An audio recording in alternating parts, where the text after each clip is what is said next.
Зуны амралтаар эцэг эхчүүд хүүхдээ хөгжүүлэх сургалтанд хамруулах нь сүүлийн жилүүдэд нэмэгдсэн. Иймд хүүхдийн ордонд зуны 3 сарын хугацаанд сурагчдын дунд 10 гаруй төрлийн дугуулангуудыг хичээллүүлэхээр болжээ. Мөн хүүхдүүдийн дунд сонирхолтой хэрэгтэй сургалт хичээллүүлэх хүсэлтэй иргэдтэй хамтран ажиллана гэдгээ мэдгдлээ.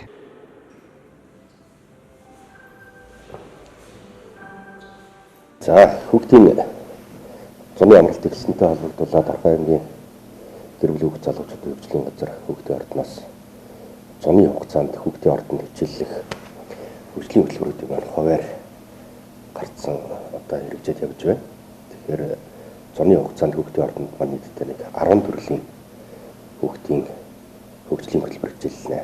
Тэгэхээр тухайлах юм бол зураг, матиала хөлөг тоглоом, төгөлдөр хуур, морин хуур, за бүжгийн спорт байж байна, бокс байж байна.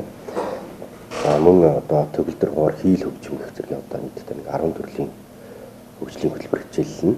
За насны хувьд гэх юм бол ерөөдөө нээлттэй 4-өөс 16 насны хүүхдүүд маань энэ хөтөлбөрлүүдэд хамрагдах боломжтой байсан.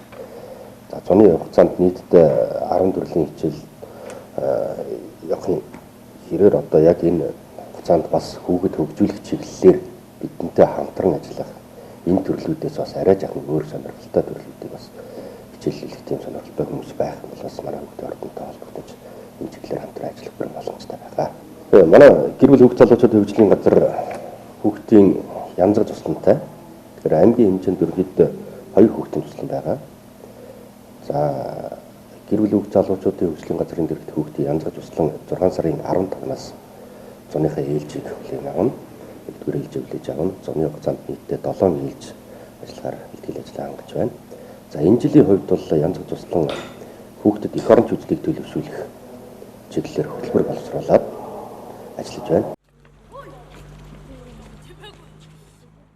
Тус газрын янз бүр туслан эсэлтээ авч эхэлсэн байна. Энэ жилийн хувьд аймгийн цэцэргийн санаачлагаар тусланд амарч байгаа хүүхдүүдийг бие бэлдар сэтгэл санааны хатуужил суулгах, эх орно гэсэн сэтгэлтэй болж төлөвшүүлэх үдснээс туслан дээр сургалт лекцүүдийг хичээллүүлэх юм а. Хөгжлийн хөтөлбөртөд 4-өөс 17 насны хүүхдүүд хичээллэх боломжтой.